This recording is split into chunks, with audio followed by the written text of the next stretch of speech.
오늘도 요한계시록 말씀을 가지고 우리가 함께 생각하는 시간을 갖게 되었습니다. 비밀을 우리의 지혜로는, 우리의 능력으로는 다 알 길이 없는데, 그런 만큼 주님께서 우리를 도와주셔서 말씀 속에 담긴 비밀의 말씀을 우리가 깨달을 수 있게 되기를 바랍니다. 이제 요한계시록을 배우는 시간으로는 2시간이 남아 있습니다. 이제 오늘 그리고 다음 주 2시간에 걸쳐서 요한계시록 말씀을 모두 마치게 될 터인데요. 오늘은 주님께서 이제 세상을 되돌리시는 그런 말씀을 함께 나누려고 합니다. 우리가 사는 이 세상을 바라보면 많은 것들이, 아니 모든 것들이 비정상적이라고 여겨지고는 합니다. 악이 가득하고 뭔가 잘못되어 있는, 그런데도 그 악을 행하는 이들에게 올바른 심판이 임하지 않는 이런 모순된 세상의 모습을 보게 됩니다. 그런데 이와 같은 일들은 아마 초대교회 당시 교인들의 눈으로 보면 더욱 그러했을 겁니다. 하나님을 믿는 그들이 핍박을 당하고 죽임을 당하고 있는데, 이제 그런 일들이 언제까지 이어질 것인지, 정말 언제 어느 때 하나님의 심판이 임할 것인지 그들로서는 짐작할 수가 없었을 터이니, 모든 세상이 정상적이 아닌 그들에게는 오늘 우리가 느끼는 것보다 더욱 큰 아픔과 혼란이 있었을 것이라고 짐작이 됩니다. 이제 왜 이렇게 악이 판을 치는 세상이 되었을까? 두 가지를 생각을 해보게 되는데요. 하나는 악한 영이, 사탄이 정말 열심을 가지고 활동을 하기 때문입니다. 우리 성경은 그것을 가리켜서 우는 사자와 같이 삼킬 자를 찾아다닌다, 이렇게 표현을 하고 있는데요. 악한 영이 자신에게 남아있는 시간이 많지 않다는 것을 알고서 삼킬 자를 찾으려고 우는 사자와 같이 두루 다니고 있기 때문에 세상이 이렇게 정말 악한 세상, 그리고 정상이 아닌 비정상적인 세상이 되고 만 것이죠. 다른 하나의 이유는, 첫 번째 이유를 한번 뒤집어서 생각해 본 것이겠지만, 아직 주님의 나라가 임하지 않았기 때문입니다. 아직 주님의 나라가 임하지 아니하였기 때문에 세상은 온통 악한, 그리고 비정상적인 세상의 모습을 띠고 있다 하는 겁니다. 자, 그런데 이제 마침내 주님께서 이렇게 잘못된 세상을 바로 잡아주시는 시간이 다가옵니다. 오늘 성경은 그것을 가리켜서 천년왕국이라고, 우리 성경에서 유일하게 만나볼 수 있는 그 말씀이 되는데요. 천년왕국 혹은 천년 통치의 시간을 말씀하고 있습니다. 그리스도께서 완벽하게 다스리실 그 기간을 가리켜서 천년 왕국 혹은 천년 통치, 이렇게 이제 부르고 있는 것이죠. 이제 초대교회 교인들은 이 천년 왕국, 천년 통치 동안 그리스도께서 성도들과 함께 왕 노릇을 하신 뒤에, 그 뒤에 최후의 심판과 최후의 완성이 이제 도래할 것이라고 생각을 했습니다. 주님께서 주님의 백성들과 함께, 성도들과 함께 천년 동안 왕 노릇을 하신 뒤에 비로소 최후의 심판과 최후의 완성이, 하나님의 나라가 도래하게 될 것이다, 이렇게 생각을 했던 것이죠. 그러나 생각을 해보면 이 천년 통치라고 하는 것은 실제로 인간의 역사 속에서 일어날 일, 혹은 이 인간의 역사 속에 존재하게 될 시간일지, 아니면 영적인 의미를 가지고 있는 것인지를 우리는 명확하게 구분하기는 어렵습니다.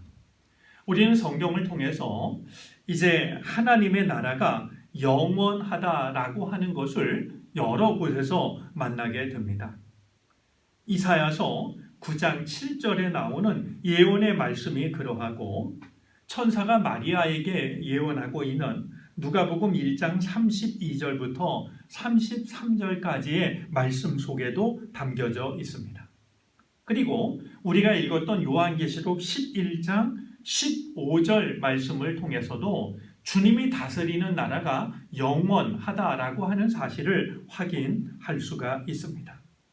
다니엘서 7장 18절 말씀도 주님이 다스리실 나라가 영원할 것을 말씀하고 있습니다. 자, 이렇듯 성경은 오래전부터 주님이 다스릴 나라가 영원하다라고, 세세무궁하다라고 이렇게 말하고 있는데, 이제 요한계시록에 이르러서 주님이 다스릴 그 통치의 기간을 1000년이라고 이렇게 명시하고 있는 것은 무슨 의미가 될까요? 우리는 영원하다라는 것과 1000년이라는 말이 이제 서로 다른 의미로 이제 오는 것을 느끼게 되는데요.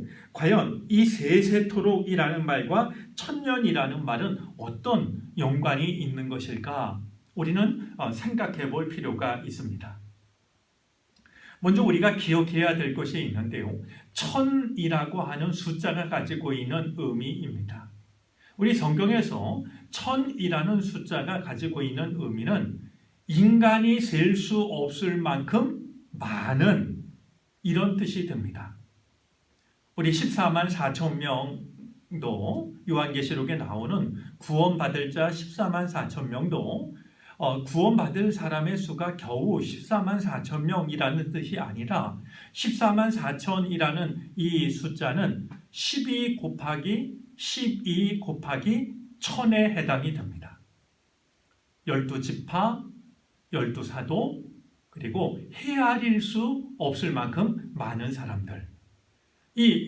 그 구원받은 자들의 수를 14만 4천 명이라고 밝히는 데에는 이렇게 이제 구약시대로부터 신약시대에 이르기까지 모든 하나님의 백성들을 가리키는 말로 1000이 의미하는 것은 사람이 셀 수 없을 만큼 많은 숫자를 의미하고 있는 겁니다. 자, 또 한 가지 짐작할 수 있는 것은 이 1000년 통치라고 하는 것은, 만약에 이 1000이라고 하는 숫자가 우리 인간이 셈에서 알 수 있는 숫자라고 한다면 그리스도가 영원히 통치할 첫 1000년이 될 것이다 라는 것입니다. 유일한 1000년이 아니라 주님께서 통치하실 영원하신 그 기간에 우리 인간이 이해할 수 있는 첫 번째 1000년에 해당이 될 것이다. 이렇게 이해하는 것도 가능하겠죠. 그런 점에서 지나치게 이 1000년이라는 숫자를 사람이 이렇게 알 수 있는 물리적인 1000년, 이렇게 이해를 하는 것도 가능하겠지만, 어쩌면 그보다는 우리 인간이 헤아릴 수 없을 만큼 하나님께 속한 영원한 시간, 그렇게 이해를 하는 것도 우리 성서적인 이해에 가깝다라고 생각이 듭니다. 자, 그런데 오늘 말씀을 보면은요, 1000년 통치가 이루어지기 위해서 일어날 일들 몇 가지를 말씀하고 있는데요. 먼저 무저갱의 열쇠와 큰 쇠사슬을 가진 천사가 등장을 합니다. 1절입니다. 또 내가 보매 천사가 무저갱의 열쇠와 큰 쇠사슬을 그의 손에 가지고 하늘로부터 내려와서, 이렇게 이제 기록을 하고 있는 것을 보게 됩니다. 자, 이제 무저갱의 열쇠와 큰 쇠사슬을 가진 천사가 내려와서 어떤 일을 하냐 하면, 사탄, 2절 이어지는 말씀입니다. 용을 잡고 옛 뱀 마귀요 사탄을 잡아서 1000년 동안 결박하여 무저갱에 던져놓고 잠그고 그 위에 인봉하여 1000년이 차도록 다시는 만국을 미혹하지 못하게 하였는데, 이렇게 말씀합니다. 자, 무저갱의 열쇠와 큰 쇠사슬을 가진 한 천사가 내려와서 사탄, 용, 뱀, 마귀, 이름은 각각 다르지만 하고 있는 일은 같은 만국을 미혹하게 했던 이 악한 영을 붙잡아서 아비소스라 불리우는 무저갱에 가두게 됩니다. 그리고 그들이 더 이상 활동하지 못하도록 임봉한다. 이렇게 이제 오늘 성경은 말씀합니다. 1000년 동안, 이 1000년이 사람이 알 수 있는 1000년이기도 하고 하나님이 정하신 시간일 수도 있는데 그 1000년 동안 그들은 무저갱에 갇혀서 더 이상 전혀 영향력을 행사할 수가 없게 된다 하는 것이죠. 자, 우리가 천사가 가진 것 중에 이제 쇠사슬도 있지만 그들을 결박하기 위한 쇠사슬도 있지만 열쇠도 있는 것을 보았습니다. 우리가 생각해 보면 열쇠의 기능은 두 가지입니다. 여는 것만 있는 게 아니라 잠그는 것도 있습니다. 우리 열쇠 그러면 여는 것만 이제 생각할지 몰라도 열쇠가 따로 있고 자물쇠가 따로 있는 것이 아니죠. 이제 같은 열쇠지만 그것으로 열기도 하고 잠그기도 합니다. 천사가 가진 이 열쇠는 열기 위한 것이 아니라 잠그기 위한 것이었습니다. 잠시 생각해 보면 우리의 삶을 찾아오시는 주님께서 늘 우리를 정말 은총의 문을 열어주시는 그런 은혜를 베풀어 주시기를 원합니다. 이제 오늘 이 악한 영들을 무저갱에 가두고 그것을 잠그는 그 일을 한 천사가 하고 있는데요. 잘못된 것은 잠가주시고 축복의 문은 열어주시는 하나의 열쇠로도 이와 같은 일을 능히 하시는 주님께서 우리에게 그와 같은 은혜를 내려주셨으면 좋겠습니다. 또 한 가지 오늘 말씀을 통해서 우리가 잠깐 생각해 봐야 될 게 있습니다. 이제 천년 왕국을 시작하기 위해서 악한 영들을 무저갱에 가둬두는데요. 이 일을 지금 하나님은 누구를 통해서 하시냐 하면 무명의 한 천사를 통해서 하십니다. 이름을 밝히지 않은 이처럼 중요한 일을 이름도 모를 한 천사가 감당을 하고 있습니다.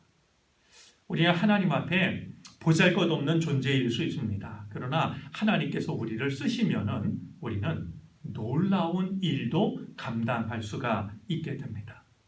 나는 능력이 부족하다고, 배운 게 많지 않다고, 혹은 가진 게 없다고, 주님께 쓰임받을 수 없다라고 낙심하지 말고 오늘 이 천년 왕국을 시작하기 위해서 악한 영들을 무저갱에 가두는 이 엄청난 일을 누구라도 이름을 들으면 알 수 있는 대표적인 천사가 아니라 이름을 모르는 한 무명의 천사를 통해서 하고 계시는 우리 하나님의 역사하심을 보면서 나도 보잘것없지만 주님께 얼마든지 쓰임받을 수 있다라고 하는 것.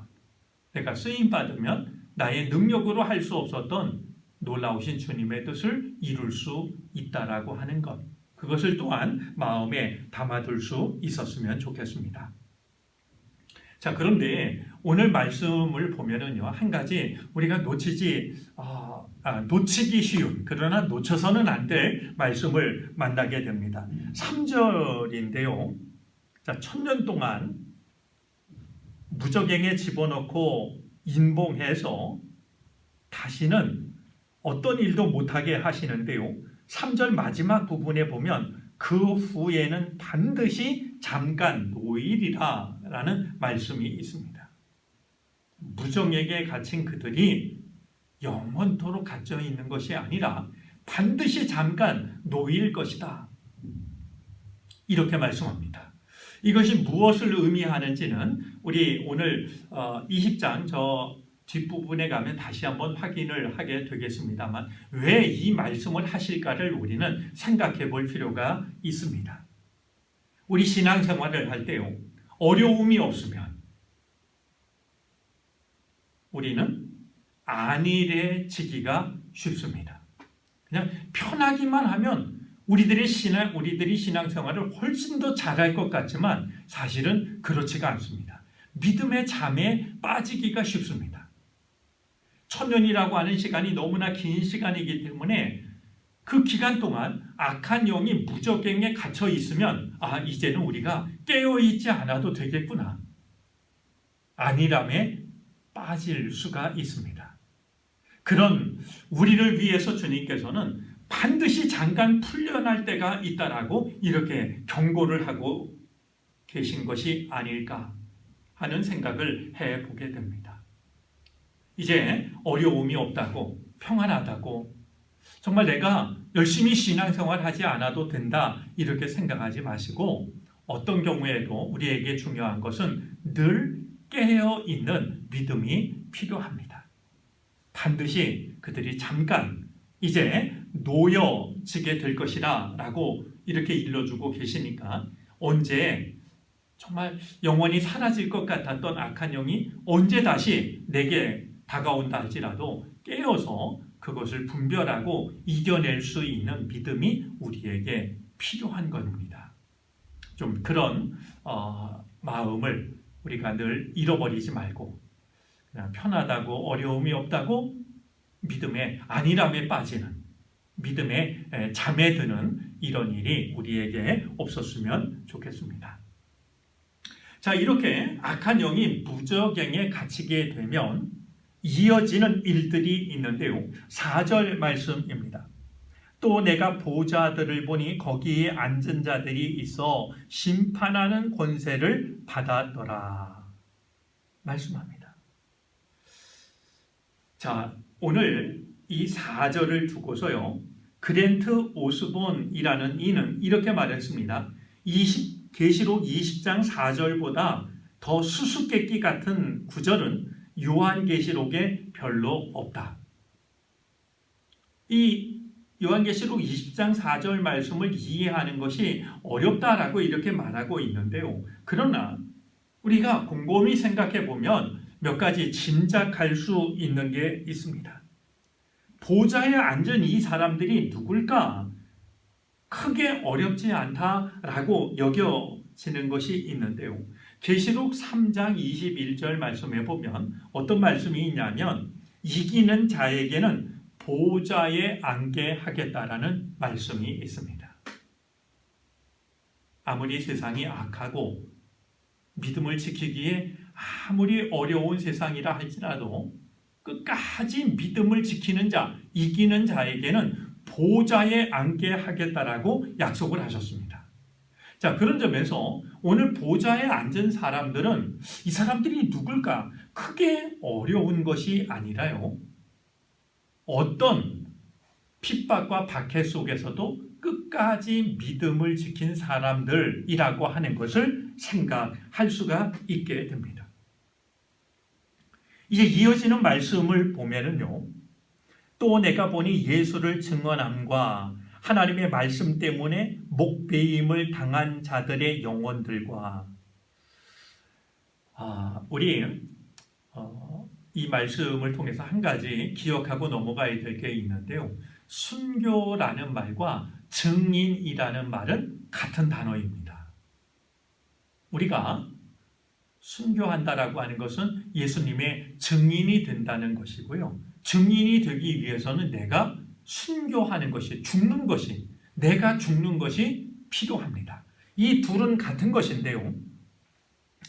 예수를 증언함과 하나님의 말씀 때문에 목베임을 당한 자들의 영혼들과 또 짐승과 그의 우상에게 경배하지 아니하고 그들의 이마와 손에 그의 표를 받지 않은 자들이 살아서 그리스도와 더불어 1000년 동안 왕 노릇하니, 바로 보좌에 앉은 이들이 오늘 성경이 말씀하고 있는 바로 그들이라고 하는 것, 바로 믿음을 지키기 위해서 끝까지 믿음을 지키다가 순교를 당한 자들이라고 하는 것을 우리는 짐작을 할 수가 있는 겁니다. 자, 이 순교자들을 표현하는 말 중에는요, 목이 잘린 사람들도 있습니다. 실제로 순교를 당한 사람들 중에는 도끼나 칼이나 낫으로 목이 베임당한 사람들도 있습니다. 사실 그들을 생각하면 그들의 모습은 너무나 참혹하고 비참하게 보입니다. 그런데 천년 왕국이 시작이 될 때 하나님께서는 그들도 그리스도와 함께 보좌에 앉게 하셔서 이제 이 천년 동안 온 세상을 다스리는 왕 노릇하게 하신다라고 이렇게 말씀을 하고 있는 것을 우리는 확인할 수가 있게 되는 겁니다. 잠시 고난을 받았지만 그 고난이 영원한 것이 아니라 하나님의 시간, 천년 왕국이 시작될 때 하나님께서는 그들로 하여금 죽음으로써 믿음을 지킨 그들을 주님과 함께 왕 노릇하도록 보좌에 앉히신다. 이렇게 말씀을 하고 있는 것이죠. 그런 점에서 오늘도 우리가 믿음을 지키기 위해서 때로 어려움을 당할 때가 있습니다. 그러나 크게 낙심하지 말아야 될 것은 주님을 위해서 우리가 겪는 고난을 알고 계시고 반드시 주님의 시간에 우리를 영광의 자리에 앉히신다 하는 것을 우리가 오늘 말씀을 통해서 만나고 있으니 그런 마음으로 그런 믿음으로 우리에게 주어지는 그 모든 어려운 일들을 이겨낼 수 있는 믿음의 소유자가 되어졌으면 좋겠습니다. 자, 그런데 오늘 말씀 속에는요, 우리가 기억하면 좋을 조금은 생소한 표현이 들어 있습니다. 5절 말씀이 그것인데요. 그 나머지 죽은 자들은 그 천년이 차기까지 살지 못하더라. 이는 첫째 부활이라. 첫째 부활이라는 말이 나옵니다. 자, 이 첫째 부활은 무슨 뜻일까? 때때로 이단 종파에서 이제 자신들을 따르는 이들이 이 첫째 부활에 참여한다. 뭐 이렇게 이제 이야기를 함으로써 사람들에게 두려운 마음을 심어줄 때가 있는데요.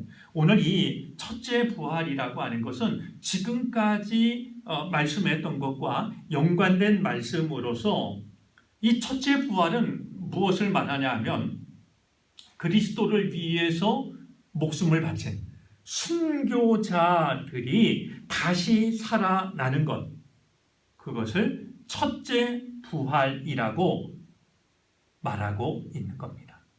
자, 그런데 이 첫째 부활의 시간에는 순교자들이 살아나는데요. 그 나머지 죽은 자들은 그 천년이 차기까지 살지 못하리라 했습니다.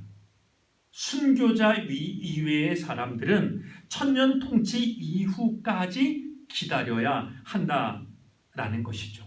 자, 그러니 이제 주님을 위해서 혹은 복음을 위해서 혹은 나의 믿음을 지키기 위해서 목숨까지 버린 그들이 받을 영광이 가장 크다라고 하는 것을 오늘 성경을 통해서 우리는 생각을 할 수가 있게 됩니다.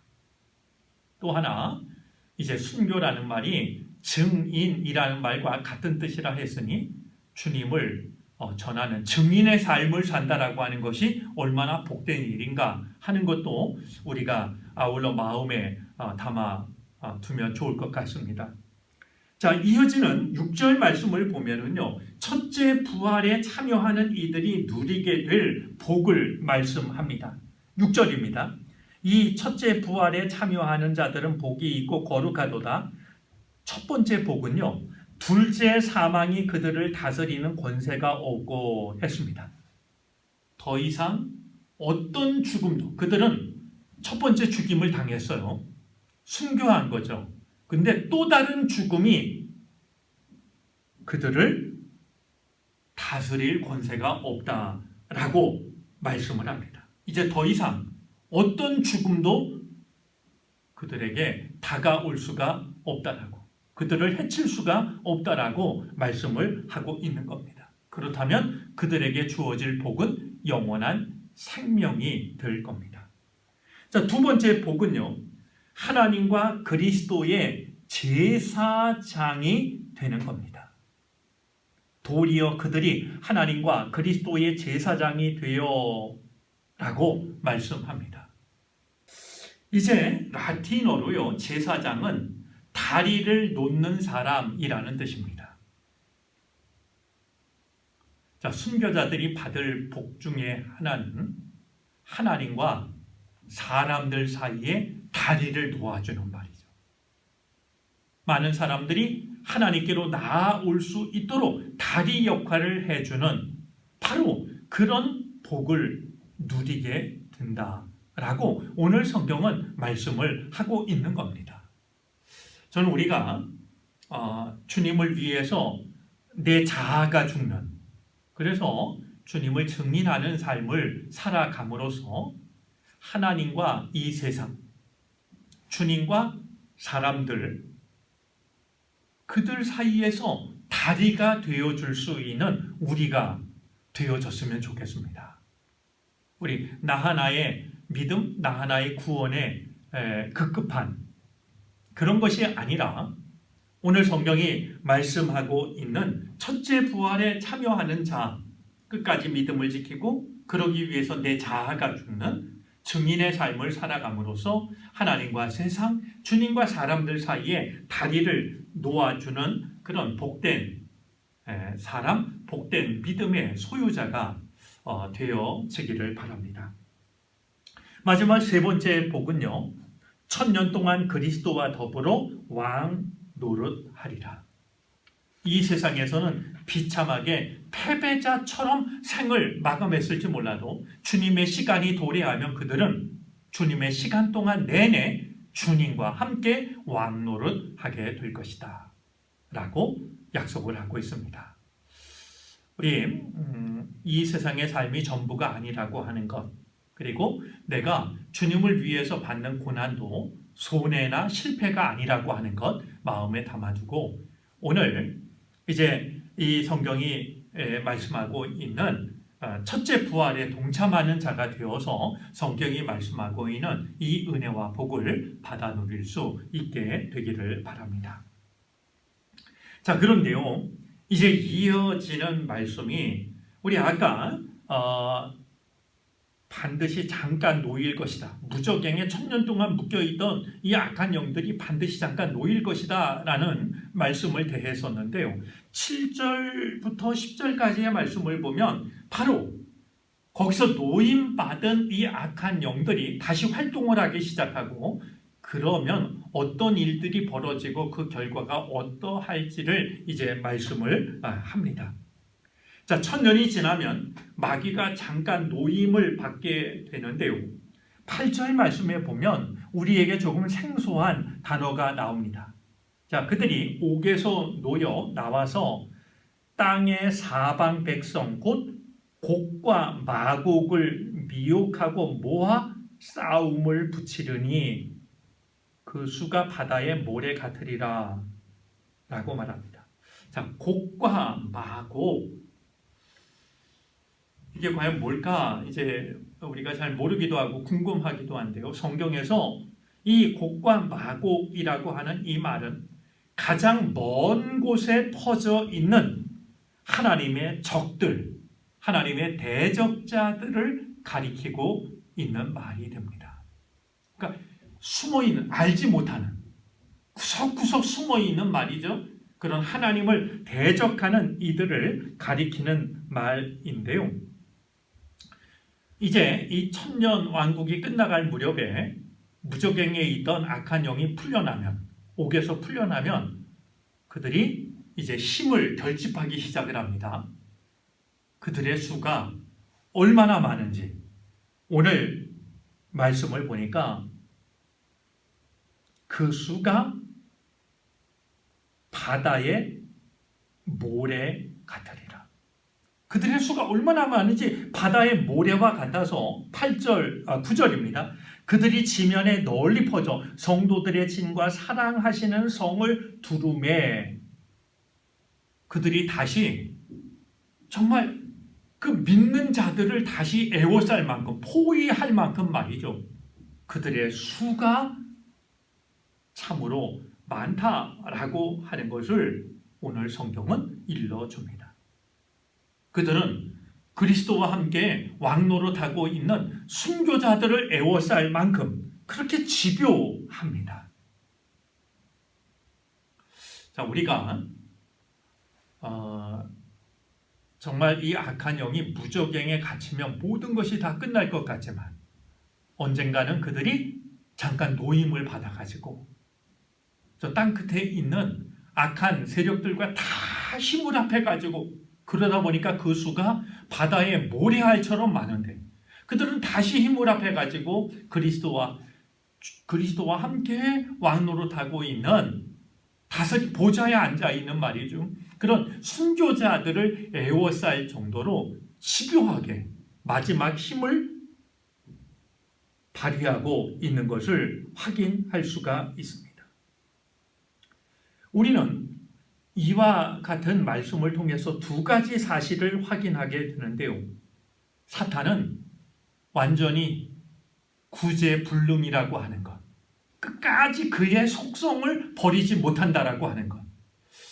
이런 생각을 해보면 1000년 동안 무저갱에 쇠사슬에 묶여 있었으면 그동안 많은 생각도 하고 내가 잘못했구나 뉘우치기도 할 것 같고 새로운 존재로 바뀔 것도 같은데요. 1000년 왕국이 지나가도 이 사탄은 여전히 사탄일 뿐이라는 거예요. 여전히 악한 세력을 모아서 하나님을 대적하는 말이죠. 그가 하는 일은 변함이 없구나 하는 걸 보게 됩니다. 자, 그런 점에서 우리가 늘 깨어 있어야 한다는 것, 또 믿음으로 무장해야 한다라고 하는 것을 이런 말씀을 통해서 우리는 새삼 확인을 하게 됩니다. 사탄은 결코 그의 속성을 버리지 않기 때문입니다. 자, 또 한 가지는 오늘 이 말씀이 우리에게 확인시켜주는 사실은 우리 인간은 전적으로 타락할 수 있는 존재라고 하는 겁니다. 천년 왕국의 시간을 경험하면 인간은 선하고 이제는 악이라고는 틈타지 못할 만큼 완벽한 인간이 되었을 것 같은데 아니라는 거예요. 풀려난 악한 영이 유혹하면 또다시 넘어가는 말이죠. 참 마음 아픈 말씀이 아닐 수가 없는데요. 사탄은 끝까지 악한 영으로서 우리를 미혹하고 우리 인간은 완전하지 못해서 아무리 거룩한 시간을 보냈다 할지라도 또다시 넘어지고 마는 말이죠. 이런 인간의 연약함 그리고 정말 타락할 수밖에 없는 이것이 인간의 속성이라고 하는 것을 우리는 생각을 할 수밖에 없습니다. 오늘 짧은 말씀이지만 우리가 이 악한 세상 속에서 왜 깨어 있어야 되는지 믿음을 지켜야 하는지 그 이유를 오늘 이런 말씀을 통해서 우리 마음에 담아 둘 수 있어야 하겠습니다. 자, 그런데 이어지는 말씀을 보니까요.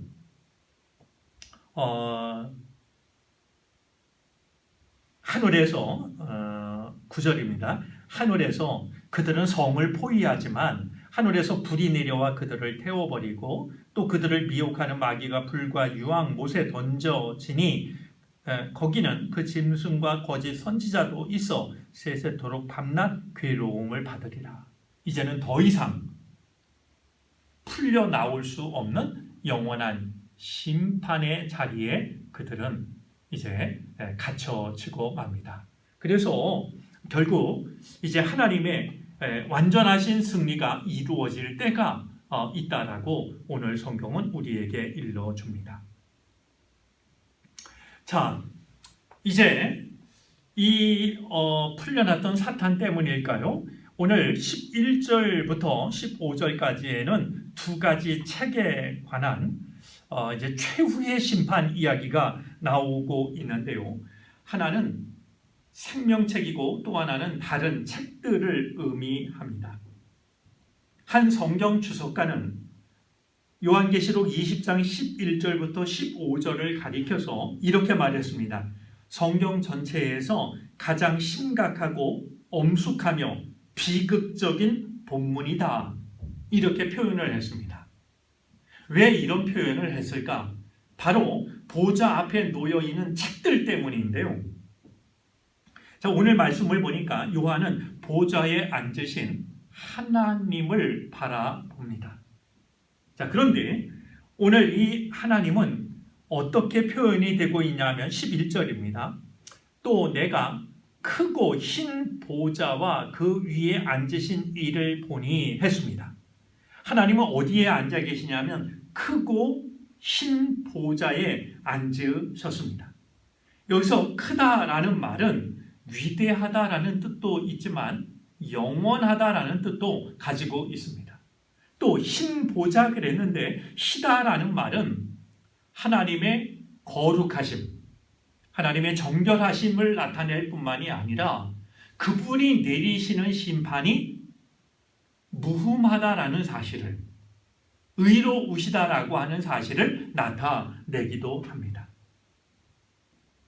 자, 그런데 이 하나님이 등장하자 땅과 하늘은 하나님의 임재를 피하여 간데가 없게 됩니다.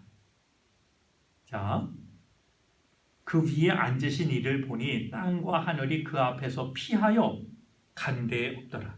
우리는 간데에 없다라는 말보다도 더 즐겨 쓰는 말이 있습니다. 온데간데 없다 이런 표현을 쓰는데요.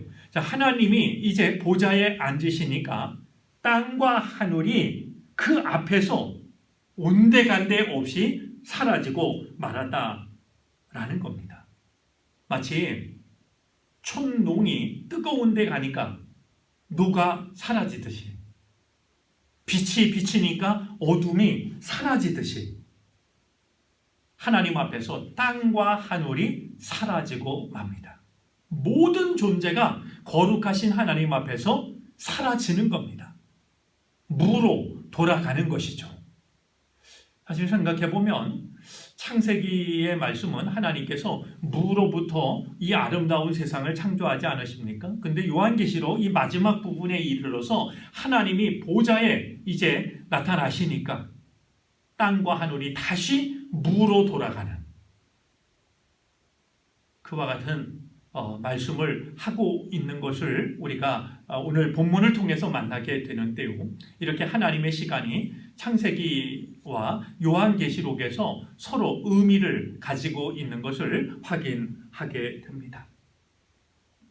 우리는 이제 하나님께서 보좌에 앉으실 때 땅과 하늘이 사라졌다라는 이 말씀을 통해서 새 창조를 위해서는 옛 질서가 물러가야 한다라고 하는 것, 즉 사라진다, 없어진다라고 하는 것은 새로워지기 위한 전제 조건이라고 하는 것, 그것을 우리는 생각하고 인정할 수 있어야 될 겁니다. 우리가 옛것이 사라지지 않으면 새로운 창조는 우리 안에 있을 수 없습니다. 조금 바뀔 수 있을지는 몰라도 새로운 창조는 불가능한 것이죠. 하나님께서 이제 마지막 심판을 위해서 보좌에 앉으실 때 땅과 하늘이 다 온데간데 없이 사라졌다라고 하는 것, 우리가 한 가지 염두에 둬야 될 것은 오늘 이 20장에 이어지는 21장, 22장 말씀이 바로 새 하늘과 새 땅에 관한 말씀이라고 하는 것. 그러니까 땅과 하늘이 모두 사라진 뒤에 새 땅과 새 하늘이 이제 다시 창조된다 하는 것. 그래서 하나님의 새로운 창조를 위해서는 옛것이 다 사라져야 한다 하는 것을 우리는 생각할 수 있어야 되고 우리는 인정할 수 있어야 할 것입니다. 자, 그런데 이제 과연 그러면 보좌에 앉으신 하나님께서 누구를 심판하실까? 오늘 12절 말씀입니다. 또 내가 보니 죽은 자들이 큰 자나 작은 자나 그 보좌 앞에 서 있는데 했습니다. 자, 누가 이제 이 최후의 마지막 심판을 받냐 하면 큰 자나 작은 자나 그랬습니다. 자, 여기서 이제 먼저 우리 첫째 부활을 경험한 이들이 이제 있었던 것을 우리는 5절을 통해서 확인을 했는데요. 자, 이 심판을 받을 자들은 누구냐 하면 순교자들을 제외한 모든 사람들입니다. 자, 순교자들은 이미 부활을 경험했고 그리스도와 함께 왕노릇을 하고 있습니다. 자, 그러면 하나님이 보좌에 앉으신 뒤에 심판을 받게 될 이 사람들은 누구냐 하면 순교자들을 제외한 모든 사람들입니다. 그런데 오늘 성경은 큰 자나 작은 자나 이렇게 표현을 함으로써 심판을 피할 자는 아무도 없다라고 말씀을 합니다. 이 말씀을 통해서 우리가 기억해야 될 게 있습니다. 하나님의 심판을 피할 만큼 높은 자는 세상에 없습니다. 또한 하나님의 상을 받지 못할 만큼 초라한 자도 세상에 없습니다. 그것은 세상의 기준이고 사람의 판단일 뿐, 아무리 큰 권세를 가지고 있다 할지라도 하나님의 심판 피할 수 없습니다. 아울러 아무리 작은 자라 할지라도 이 세상에서 보잘것없는 사람이라 할지라도 그 이유 때문에 하나님의 상을 받지 못할 사람도 아무도 없습니다. 오늘 이제 하나님 앞에 세상 모든 사람들이 심판을 받게 되는데, 여기서 심판은 물론 멸망, 야단 이런 영원한 벌만을 나타내는 게 아니라 얼마든지 구원을 받고 생명을 얻고 복을 받을 자들이 있습니다. 그 모든 것들을 이제 판가름 받게 되는데요. 자, 이제 문제는 하나님 앞에 놓여져 있는 책입니다. 오늘 그 책을 성경이 말하는데 하나는 생명책입니다. 이 생명책은 구약 성경에서부터 오랫동안 내려온 신앙의 중요한 내용을 담고 있는 단어인데요. 이 생명책에는 하나님의 백성들의 이름이 적혀 있습니다. 구원받을 자들의 이름이 적혀져 있죠. 우리는 예수님께서 제자들에게 들려주셨던 말씀 중에 이런 말씀이 있는 것을 잘 압니다. 누가복음 10장 20절인데요. 예수님이 제자들에게 이렇게 말씀하신 적이 있습니다. 너희 이름이 하늘에 기록된 것으로 기뻐하라. 자, 여기서 하늘에 기록됐다라고 하는 이 말씀을 우리 성경의 가르침대로 하면 생명책에 그 이름이 기록된 것으로 기뻐하라. 이런 말씀이 되어지는 것이죠. 우리가 소망하고 우리가 믿음 안에서 지켜가야 될 게 있습니다.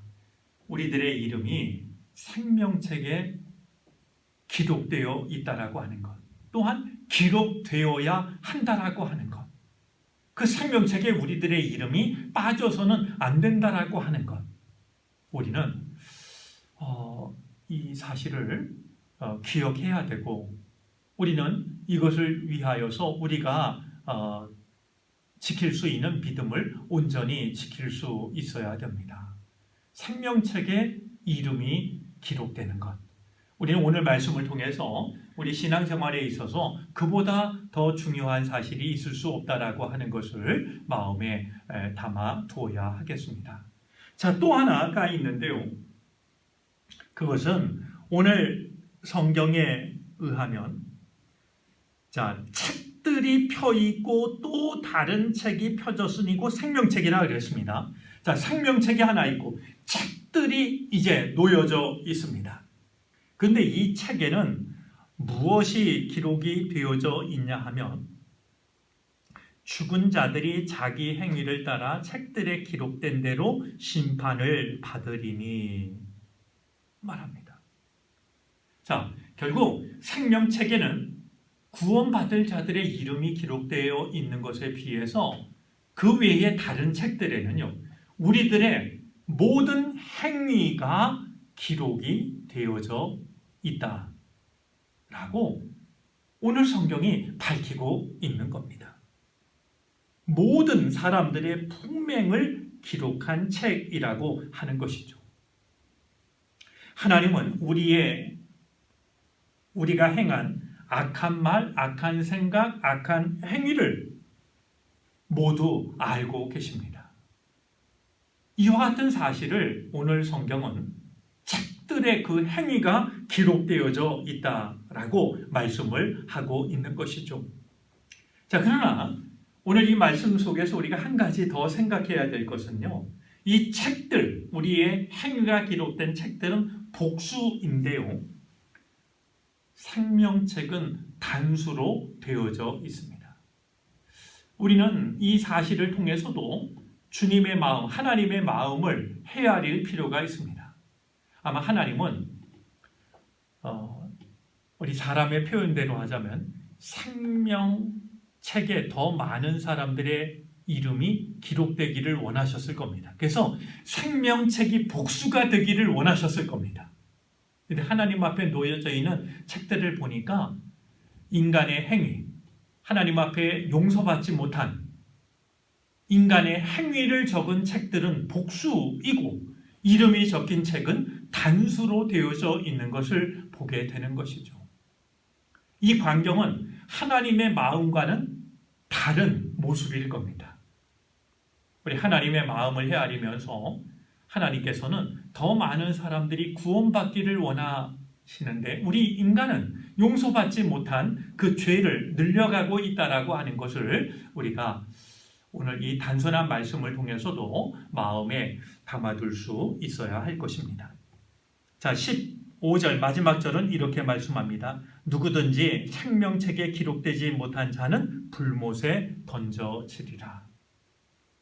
아무쪼록 우리가 그 이름을 기록하는 건 아니지만, 어린 양이 우리의 이름을 기록하실 터이지만, 우리의 이름이 부디 꼭 생명책에 기록될 수 있는, 그리고 우리가 그 다른 책들에 우리의 행한 모든 행위, 악하고 더러운 일들이 기록되지 않도록 늘 하나님 앞에 회개하고 새로운 믿음의 삶을 살아갈 수 있는 우리들이 되어질 수 있게 되기를 바랍니다. 우리 성경은 우리가 살고 있는 우리의 시간과는 전혀 다른 시간이 우리 앞에 놓여져 있음을 말씀합니다. 천년 왕국, 청년 통치의 시간인데, 우리 이 시간이 우리에게 의미하는 것, 그리고 그 시간이 이어지는 동안 우리에게 일어날 일들을 우리가 오늘 요한계시록 20장을 통해서 우리가 배웠으니 정말 우리의 믿음, 우리의 삶이 생명책에 기록되는 사람으로 살기를 바라고, 또 그 옆에 있는 책들 행여라도 회개하지 않으므로 우리의 악한 행위, 악한 생각, 악한 말들이 기록되는 일이 없게 되기를 바랍니다. 이와 같은 은총이 어지럽고 험한 세상을 살아가지만 주님을 깨어서 주님을 믿는 우리의 믿음을 통하여서 이루어질 수 있게 되기를 주님의 이름으로 축복합니다. 기도하겠습니다.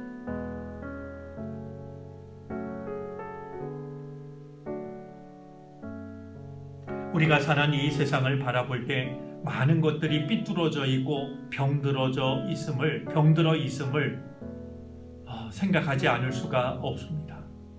하지만 주님, 이것이 우리에게 주어진 시간의 전부가 아니라 주님이 다스릴 천년의 시간이 우리 앞에 있음을 말씀을 통해 일깨워 주시니 다시 한번 믿음을 여미게 됩니다. 주여, 우리가 늘 깨어 주님을 증거하며 믿음을 지키는 그 길을 끝까지 걸어감으로 순교자의 삶을 살게 해 주시기를 바라고 원합니다. 그리하여 주님과 함께 왕노릇 할 수 있게 하여 주시옵소서. 바라고 원하옵기는 주님 앞에 놓인 생명책에 우리의 이름이 빠지는 일이 없게 해 주시기를 바라고 원합니다. 그 옆에 놓인 책들에 우리의 악한 행위가 적히는 일이 없게 하여 주시옵소서. 그리하여 하나님의 거룩한 백성으로 마침내 주님께서 이루실 새 하늘과 새 땅에서 살아가는 하나님의 백성의 삶이 되게 하여 주시옵소서. 우리의 잠깐의 삶을 영원한 시간으로 인도해 주시는 예수 그리스도의 이름으로 기도를 드립니다. 아멘.